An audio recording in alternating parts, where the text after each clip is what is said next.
नमस्कार।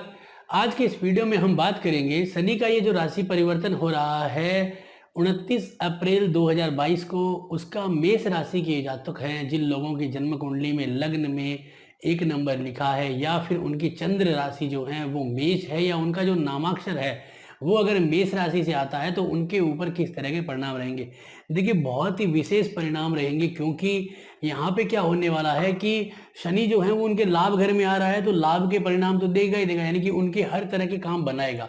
लेकिन यहाँ पे शनि की जो दृष्टियां हैं वो भी बहुत ही महत्वपूर्ण रिजल्ट देगी, साथ में रिजल्ट देगा शनि का पाया, क्योंकि मेष राशि के जातकों के लिए शनि का जो पाया है वो लोहे पे आता है, यानी कि लोहे चरण पर जब प्रभु आवे धन जन संपत्ति नष्ट करावे। तो इस तरह का परिणाम होगा। साथ में हमें गोचर में ये भी देखना है कि आज के समय में, यानी कि अभी जो गोचर चल रहा है उसके अंदर मेष राशि के अंदर जो है वो आपका यहाँ पे राहु देवता विराजमान है, यानी कि यहाँ पे आपके जो हैं वो राहु पहले से विराजमान है। तो राहु का यहाँ पे होना और उसके ऊपर शनि की तीसरी दृष्टि होना ये दिखाता है एक तरह से पितृदोष कहें या फिर श्रापित दोष कहें। अब इस श्रापित दोष का यानी कि गोचर में बन रहा है, तो जो गोचर में बन रहा है उसका इफेक्ट हम पे आएगा ही आएगा, क्योंकि वो हमारी जन्म राशि और हमारी लग्न राशि के अकॉर्डिंग बन रहा है। तो इसका तात्पर्य क्या है कि हमें मानसिक परेशानियां, मानसिक तनाव और कहीं ना कहीं बनते हुए काम जो है वो बिगड़ेंगे ही बिगड़ेंगे, इस तरह के योग बनते हैं। लेकिन ये जो परिणाम है वो सब लोगों के लिए एक जैसा हो ये संभव नहीं है, क्योंकि देखो मेष राशि के जातक जो हैं वो सिर्फ हम अकेले नहीं है, हमारे जैसे लाखों करोड़ों लोग हैं। तो उन लोगों के लिए, सभी लोगों के लिए परिणाम एक जैसा होगा ये संभव नहीं है। तो हमें क्या करना है कि हमारी जन्म कुंडली में कहीं ना कहीं हमारे नक्षत्रों को देखना पड़ेगा, यानी ग्रहों को, उनके नक्षत्रों को, उनकी दशाएं, अंतर दशाओं को।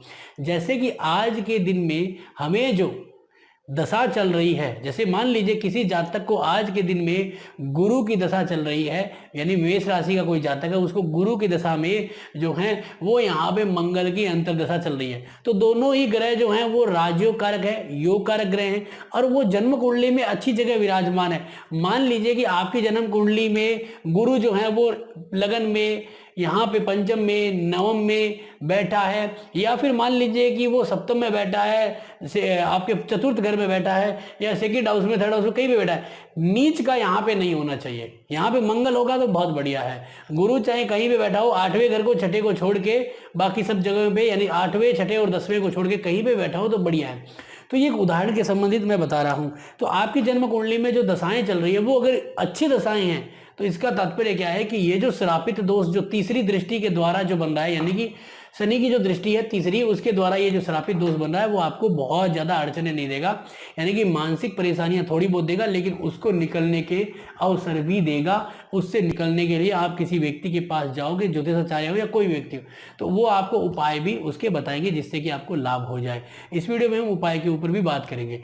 अब सबसे जो महत्वपूर्ण है वो ये है यहाँ पे कि हमने जब अपनी दशाओं को देख लिया, अब हमारे को अशुभ दशाएं चल रही है तो किस किस तरह के अशुभ परिणाम मिल सकते हैं और शुभ परिणाम क्या मिलेंगे। अगर शुभ दशाएं हैं तो आप ये मानिए कि लाभ घर में शनि आया है, स्वराशि का है, इसका मतलब हर तरह के कार्य बनाएगा। जो भी काम आपके बन नहीं रहे, मान लीजिए कि सबसे पहले विवाह, यानी कि विवाह नहीं हो पा रहा है, अब उसमें क्या करेगा कि ये आपके लिए विवाह का गोचर बनाएगा और आपको विवाह के योग बनाएगा, क्योंकि लाभ घर में है, इच्छा पूर्ति का घर है, इसका मतलब आपकी ये इच्छाएं पूर्ति करेगा ही करेगा। दूसरा कि संतान, उसकी भी इच्छाएं पूरी करेगा। तीसरा है कि आपका अगर कोई प्रेम संबंध है, क्योंकि इसकी एक 7वीं दृष्टि जो पंचम घर पे आएगी, इसका तात्पर्य क्या है कि अगर आपका कोई प्रेम संबंध चल रहा है उसको भी जो है वो कंप्लीट कर सकता है, इंटरकास्ट मैरिज भी कर सकता है। और कहीं ना कहीं अगर आपका विवाह जो है वो घर वालों की मर्जी के खिलाफ है तो कोर्ट के द्वारा, क्योंकि शनि जो है वो कोर्ट केस कचहरी को भी दिखाता है, इसका मतलब कि कोर्ट मैरिज के भी योग बनाता है। इस तरह के सारे योग यहाँ पे बनाता है। अगर आपकी जन्म कुंडली में शुभ दशाएं हैं तो आपको इस तरह के लाभ हो सकते हैं। दूसरा कि काम धंधे के क्षेत्र में, नौकरी के क्षेत्र में, देखिए इसकी तीसरी दृष्टि लगन पे आती है तो दिमाग के नए नए जो चीजें हैं, यानी कि काम करने के लिए नए नए प्लान हैं, नए नए लोग आते हैं, उनसे हमें लाभ होता है। यहाँ पे 5वें घर पे दृष्टि आती है तो संतान के साथ, संतान के द्वारा कोई आइडिया से हम या संतान के साथ मिलकर कोई व्यापार कर सकते हैं। ये हमें लाभ मिलता है। दूसरा कि हमें यहाँ पे सबसे ज़्यादा लाभ मिलता है कि हमारी गुणवत्ता निखर के आती है, जिससे कि हम कोई इंजीनियरिंग, टेक्निकली ऐसा कोई व्यापार भी कर सकते हैं जिससे भी हमें लाभ हो सकता है। या फिर जो है वो शनि के द्वारा जो व्यापार है, जैसे कि लोहे का है, सरिये का है, और आपका जो ये कंस्ट्रक्शन में काम आने वाला जितना भी मटेरियल है उसका है, और ज़मीन से निकलने वाली गैस है, ज़मीन से निकलने वाली जो तेल है, पेट्रोल, डीजल, इस तरह की जो भी चीज़ें होती है लिक्विड में, वो सारे के सारे शनि जो है उन चीज़ों को दिखाता है। दूसरा कि शनि की जो एक दृष्टि है, यानी कि 7, 8, 9 और 10, 8वें घर पे आ रही है। अचानक लाभ प्राप्ति, यानी कि हम ये कह सकते हैं कि जैसे विवाह कई समय से हो ही नहीं रहा था, आपकी उम्र 31, 35, 36 वर्ष तक की हो चुकी है, तो अचानक यहाँ पे विवाह के योग, या पैतृक संपत्ति जो लगता है कि भाई मुझे नहीं मिलेगी, जो मेरे माता पिता ने किसी और के नाम कर दी, मेरे छोटे भाई बहनों के नाम कर दी है, वो मुझे अचानक वो भी हमें मिल जाए, या हमारी ननिहाल पक्ष से कोई धन मिल जाए, या ससुराल पक्ष से। सबसे ज़्यादा जो यहाँ पे मिलने का योग होता है वो हमें दहेज के रूप में, यानी ससुराल पक्ष से धन मिल सकता है, या कोई हमारा डूबा हुआ पैसा, जैसे कि हमने किसी मित्र को दिया या किसी व्यापार में लगा दिया, किसी शेयर बाजार में या कोई चीज़ में, अब वो पैसा हमने सोचा कि यार अब ये नहीं आएगा, डूब चुका है, लेकिन अचानक पता चलता है कि वो शेयर या वो कुछ चीज़ें हैं जो अच्छी हो गई, वो लोग हमें पैसा देके चले गए। तो यहाँ पे इस तरह का अचानक धन प्राप्ति के योग भी बनते हैं। तो ये तो होते हैं शुभ परिणाम। अब अशुभ परिणाम क्या हो सकते हैं? देखिए सबसे महत्वपूर्ण क्या है, आपके दिमाग के ऊपर जो है वो यहाँ पे कैप्चर कर लेगा, गलत गलत विचार आएंगे, पैसे कमाने के लिए गलत गलत रास्ते अपनाओगे, जहां पे आप और ज्यादा गड्ढे में फंसोगे, क्योंकि ये इच्छा पूर्ति का घर है। अपनी इच्छाएं पूर्ति करने के लिए, जैसे कि पड़ोसी जो है वो गाड़ी लेके आया है, तो आपके मन में भी इच्छा आएगी कि भाई मैं भी गाड़ी लाऊं। अब उस गाड़ी के लिए आप क्या करोगे कि डाउन पेमेंट के लिए भी लोन लोगे, और गाड़ी का जो ओरिजिनल उचित मूल्य है उसके लिए भी आप लोन लोगे, तो हर तरह से कर्ज के बोझ में दब जाओगे, ये यहाँ पे दिखाता है। दूसरा कि इसकी एक दृष्टि 5 अगर पे आते हैं, प्रेम संबंधों में पकड़े जा सकते हो, प्रेम संबंध उजागर हो सकते हैं, वहां पे उसमें पीछे हटने के योग आ सकते हैं, हानि हो सकती है, लुभावने वादों में फंस सकते हो, घूमने फिरने की आदतों के कारण फंस सकते हो, खाने पीने की गलत आदतों के कारण भी आप जो है वो इस तरह के नुकसान उठाने पड़ सकते हैं। इस तरह के आपके बहुत सारे परिणाम है। संतान के द्वारा पीड़ा, संतान की शादी नहीं हो, संतान में अड़चने आ जाए, इस तरह की बहुत सारी अड़चने जो है आपके सामने आ सकती है।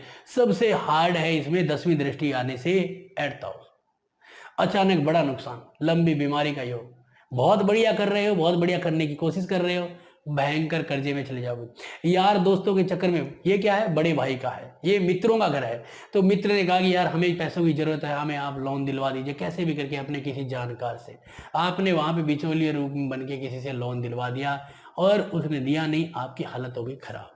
तो इस तरह की घटनाएं भी हो सकती है। ससुराल पक्ष से लड़ाई झगड़ा हो सकता है, ससुराल पक्ष से जो मिलने वाला धन है वो भी हाथ से निकल जा सकता है। इस तरह की अनावश्यक परेशानियों में आके अपना दिमाग जो है वो कहीं ना कहीं तनाव में और भयंकर तनाव में ला सकते हो। तो इस तरह के अशुभ परिणाम होने के योग बनते हैं। तो आप क्या उपाय करें? सबसे पहले देखो इसका उपाय, अगर अशुभ हो रहा है तो शनि के बीज मंत्र जो है वो खुद करें, या किसी भी जो योग्य व्यक्ति है, शनि मंदिर वाले जो तेल लेने आते हैं शनिवार वाला, उससे करवाएं, सबसे ज़्यादा लाभ है।